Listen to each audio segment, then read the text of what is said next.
Zag at the doctor's.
Now on to a visit to the doctor's in Zig Zag.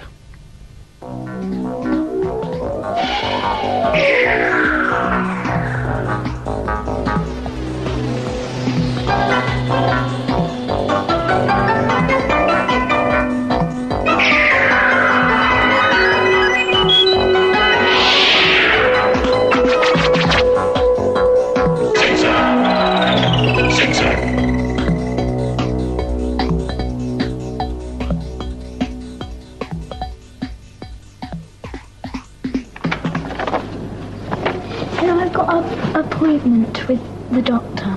Have you? Now, what time is it? 2:30. 2:30. And is your name Emma Franks? Yes. Okay, take a seat, please.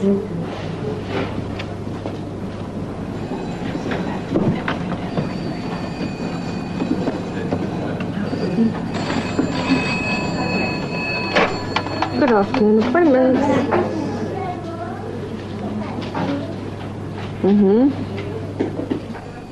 Emma and her mother were a bit early for their appointment. Yes, we're fine. What time would you like to come? About 10 o'clock? Or later? Emma was beginning to wonder when would the doctor be ready to see her.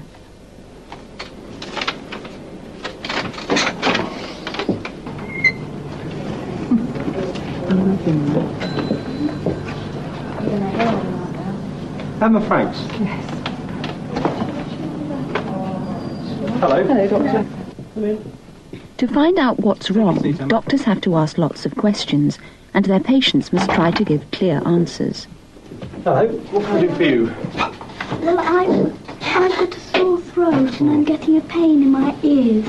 Have you had it for a long time? Well, about 3 days. Does it hurt when you swallow? Yes. Does it hurt when you drink? Not really. Not all that much. Does it keep you awake at night? No. You manage to sleep okay? Yeah. Right. I'd like to do a few things to see if I can find out what's going wrong. First, I'd like to take your temperature. So what I want you to do for me is just put this under your tongue. Just hold it there. Now, while you're doing that, I'm going to measure your pulse. Sometimes when you're poorly, your pulse goes faster. That gives me a guide as to what's going on. We all have slightly different numbers of pulse beats to the minute. About 80 would be quite a healthy number for Emma. That doesn't seem too bad. Do you know what most people's normal temperature is? It's 37 degrees centigrade, or 98.4 Fahrenheit. That's okay too. Can I have a look down your throat? Can you come forward for me and look up at the ceiling? Give me a nice big R. We'll do it together. Come on. Ah! Lovely. Right. Again, come forward because I'm going to feel your neck. Because sometimes, if you have a sore throat, little lumps come up in your neck and they give me a clue to what's going on. So I'll just feel down here as well. Right. Were both ears as bad as each other, or was one especially No, worse? this was the worst. Could I have a look at your good side first, because then I can see what it should look like. I'm going to pull a little bit, not too hard I hope, just a little bit. a very nice ear. The doctor's learning a lot about Emma and beginning to be able to decide what's wrong with her. She probably isn't very ill, because she looks fairly perky. That's fine. Does Emma get a lot of sore throats? She had one before Christmas. Apart from that, no. I think if Emma were to have a lot of sore throats, I'd really want to know why.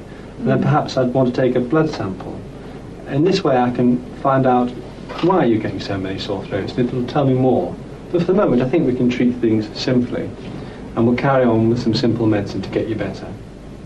One thing I can do, because I think a little germ's got in your throat and your ear, and I know how to kill that, and I think I can make you better, but I'd like to take a specimen from your throat and send it to the hospital to see if they can grow the germ, and then they can tell me what the problem is. So what I'd like you to do is to give me that big R you gave me before. The cotton wool swab on the end of this stick will pick up lots of things, including Emma's germs. Big R. R. Ah. Excellent. Well, I put this little swab in the tube, and there's some little soup in here which keeps the germ alive. I'll send it off to the hospital laboratory, and they'll grow the germ and tell me more about it. Now, I'm going to write a prescription out for you for some medicine, which I'd like you to take 4 times a day for a week before your meals. Does Emma react to any medicines? No. What the doctor means is, are there any medicines which make Emma feel sick or bring her out in spots?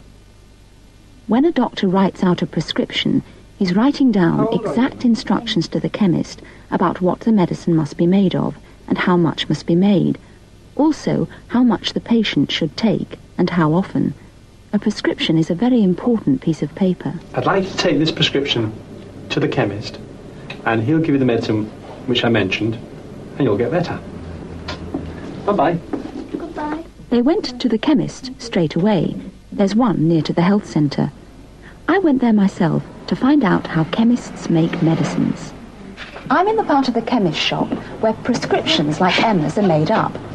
It's called the dispensary. Mr. Patel is the chemist. What are you going to show us first today, Mr. Patel? First, I'll show you how a medicine is made up, which is an antibiotic. Could we watch you do that, please? This bottle holds 43 millilitres of powder. The label tells the chemist add 57 millilitres of water. The bottle's meant to hold 100 millilitres. That'll be made up like this. 43 millilitres of powder plus 57 millilitres of water equals 100 millilitres of medicine. Mr. Patel has measured the water into 2 measuring glasses. One's got 50 millilitres in it, and the other's got 7. You put enough water in there to make up exactly 100 mils of the antibiotic. I see.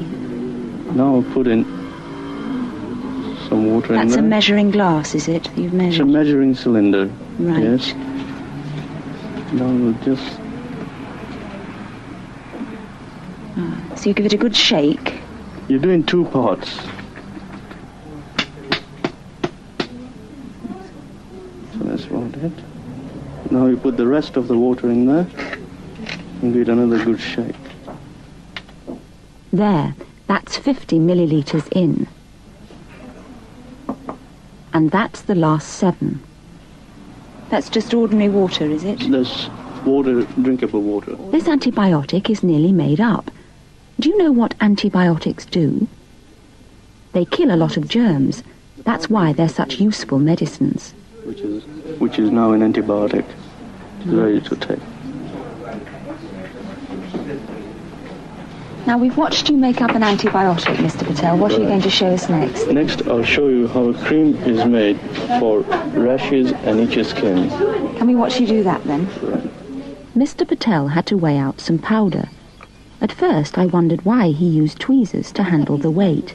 Then I realised the weight's so small, 200 milligrams, that if fingers touched it and left even a drop of sweat on it, it'd alter the weight of the weight.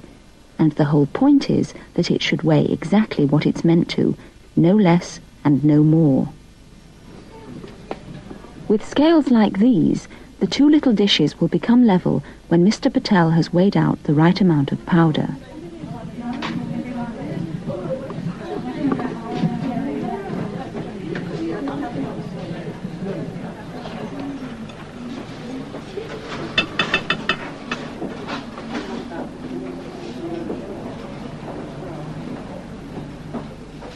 milk powders are needed in this ointment.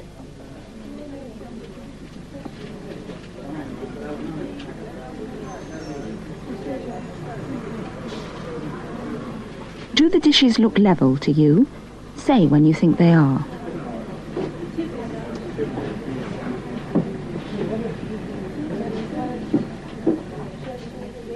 They're level.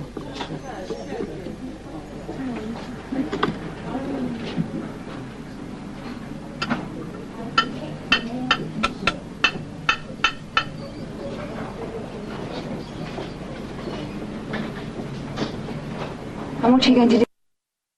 Weigh out 10 grams of cream. Mr. Patel had to change the weights. So, This one's only 200 milligrams, isn't it? Now, why on earth are these bits of paper needed? on the weight We'll find out in a moment. paper. And put a 10 gram weight on it. That's a much heavier one, isn't it? Much heavier weight, yes.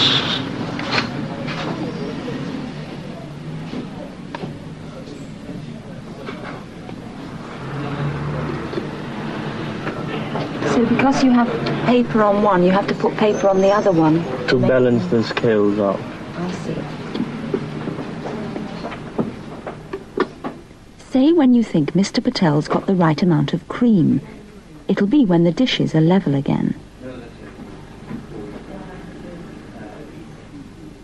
Watch the dishes.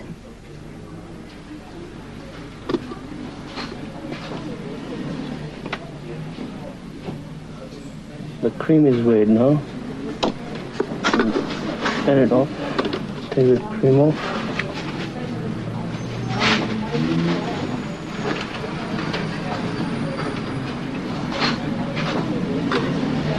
Now can I mix it up to make the ointment, Mr. Patel? Yes.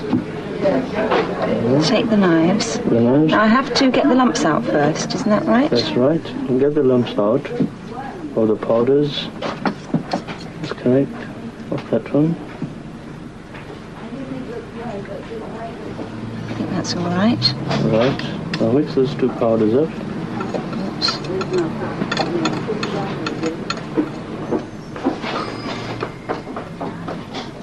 But if you put a bit of pressure.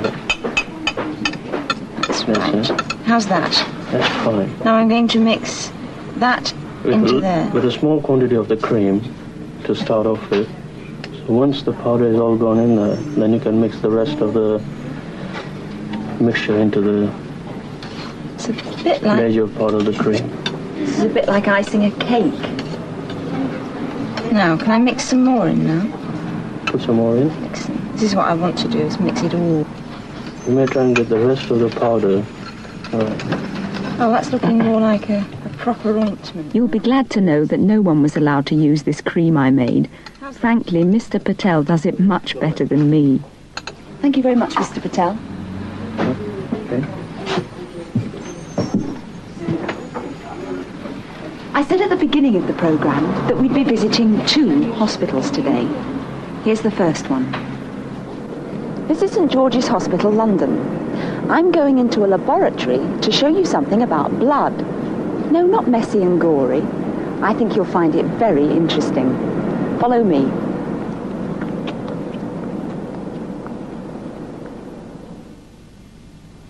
You remember how the doctor felt Emma's pulse? He was checking to see that the blood in her body was being pumped round efficiently by her heart. We've got pulses in lots of parts of the body. The heart itself, of course, and here, in your neck, and on your ankle. And if you're very thin, you can probably feel one just above your tummy button. But the easiest place to feel your pulse, of course, is here, in your wrist. I can feel how my heart's pumping my blood along. Let's have a look at what blood's made of. There are 3 main parts to blood. Looking at this tubeful, you wouldn't be able to guess that, would you? But if I use a machine like this, it's called a centrifuge, I can change the look of the blood so you can see its parts better. It works a bit like a spin dryer, where the heaviest parts sink to the bottom. Tubes go in these holes. And when the centrifuge is switched on, it spins them round very fast, which tilts the tubes. And the heaviest parts of the blood will sink to the bottom of the tube.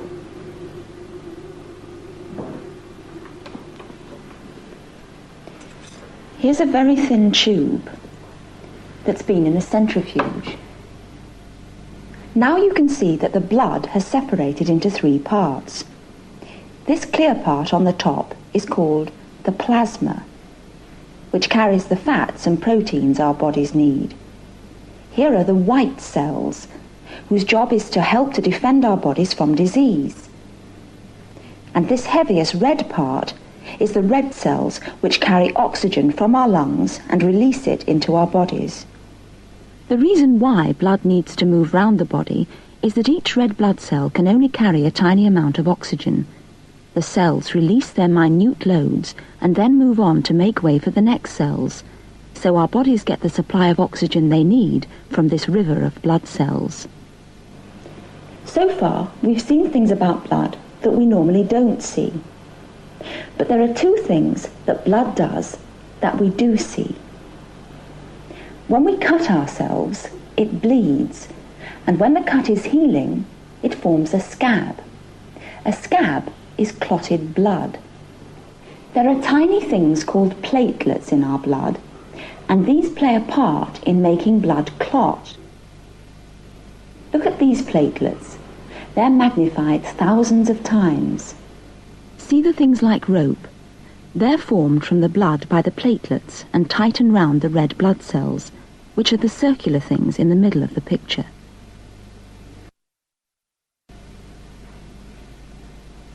Now the blood cells are trapped like fish in a net.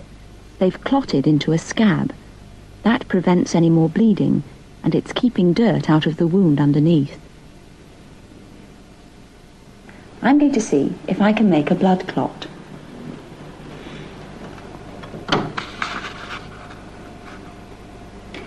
I need this, which comes from platelets, and some plasma.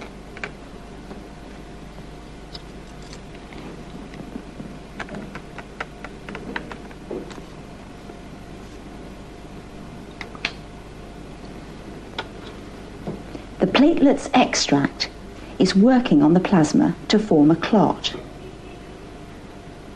And if I shake it like that for a few moments,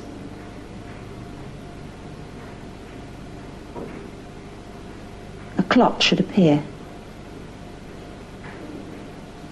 There. Oh, you can see that.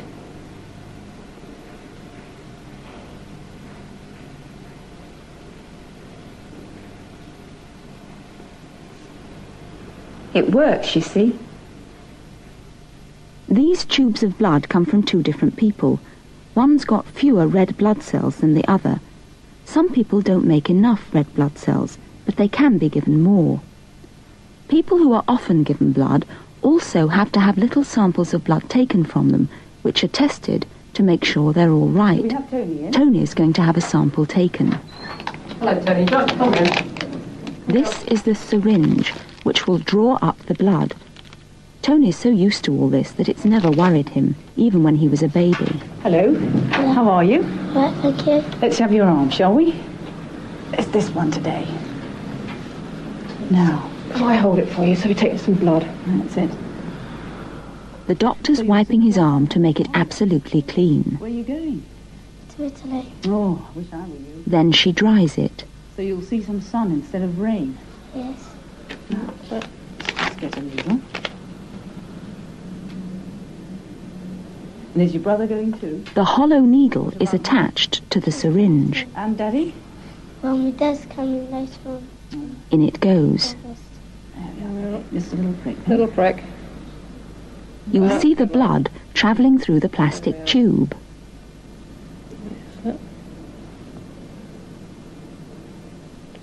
Tony looks fine, doesn't he? Next, he'll go to another part of the hospital and be given some blood. That's called a transfusion, to keep his red cells up to the right level. don't know who's on the ward at the moment. Okay. Right. That's it. Press it down a bit. Hold it tight and we'll put a plaster on. But first, this sample he's given will be tested in 3 different ways to find out exactly how he's doing.